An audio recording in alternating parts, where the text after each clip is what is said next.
Il futuro dei lavori. Corriere del Veneto, domenica 12 gennaio 2025. Antonio Santocono, presidente di Unioncamere del Veneto, lo ha ribadito su queste colonne, intervenendo nel dibattito sulle scelte scolastico-formative delle giovani generazioni, dicendo che il mondo è cambiato, che servono nuovi strumenti per poterlo leggere e comprendere e che, in ultima analisi, la separatezza tra cultura classica e scientifica è superabile revisionando la filiera formativa e prevedendo fasi in cui si favorisce la combinazione tra discipline umanistiche, competenze tecniche, pensiero creativo e problem solving. Il punto d'arrivo è un modello che alcuni studiosi chiamano Made in Science, in cui scienza e tecnologia diventano i pilastri al servizio di un nuovo sistema produttivo e creano un ecosistema per l'innovazione per il Veneto, e non solo. L'edizione 2025 del Future of Jobs Report, realizzato dal World Economic Forum e uscito lo scorso 7 gennaio, conferma che questa è la strada giusta e mette in fila una cinquina di variabili che guidano i cambiamenti dei processi aziendali e incidono sui contenuti della domanda di lavoro che le imprese esprimeranno da oggi al 2030. Ciò che emerge è una roadmap chiara, ancorché non semplice da percorrere. A plasmare i modelli di business e mercato del lavoro ci pensano la trasformazione digitale e la transizione ecologica. Ah beh, questo si sapeva già e non c'è nulla di nuovo o di interessante, verrebbe da dire. In realtà non è così, perché queste variabili vanno lette sullo sfondo della terza componente della cinquina. Questa componente è costituita dalle asimmetriche dinamiche demografiche in giro per il globo. Da una parte ci sono i paesi in cui il calo dei tassi di natalità e l'aumento dell'aspettativa di vita portano a invecchiamento e diminuzione della popolazione in età lavorativa.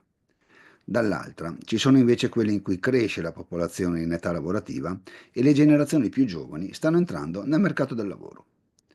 L'Italia, come è noto, appartiene al primo gruppo, per il quale la priorità del prossimo quinquennio sarà progettare soluzioni idonee a garantire percorsi di upskilling e di reskilling a una massa mai vista prima di lavoratori e di lavoratrici con lunga esperienza.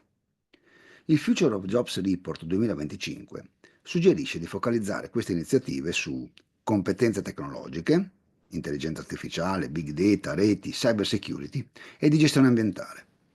Non sarà un percorso facile per 50-60 anni, perché oltre a imparare il nuovo, queste persone dovranno disimparare un po' dei consolidati metodi di lavoro. Il Veneto in più ha il problema ben studiato dalla Fondazione Nord-Est relativo all'incapacità di valorizzare e trattenere giovani con laurea. Il combinato disposto tra tipologia di skill necessarie, declino demografico e scarsa attrattività per il capitale umano qualificato è esplosivo e non basterà il Made in Science per uscirne. La cinquina delle variabili che guidano il cambiamento si completa con frammentazione geoeconomica e incertezza economica. La prima è generata da conflitti ed eventi politici che portano istituzioni e imprese a investire in sicurezza informatica e protezione delle infrastrutture digitali, con aumento della domanda di competenze in reti e cyber security. L'incertezza economica, invece, è la conseguenza delle altre quattro componenti della cinquina e mette a dura prova modelli competitivi, processi decisionali e forme di organizzazione del lavoro nelle imprese. È evidente che per mantenere la capacità competitiva in contesti economici incerti, le competenze scientifiche e tecnologiche già citate servono, ma non bastano. Oltre ad esse, il Future of Jobs Report indica tutte le altre skill che cresceranno in modo considerevole nel prossimo quinquennio.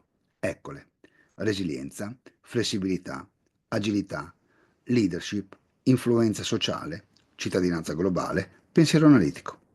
È anche per questa ragione che va presa sul serio l'esortazione di Sant'Ocono a superare la separatezza tra cultura classica e scientifica, potenziando la capacità di adattarsi all'incertezza e di gestire dinamiche sociali complesse sia nelle imprese sia nella società.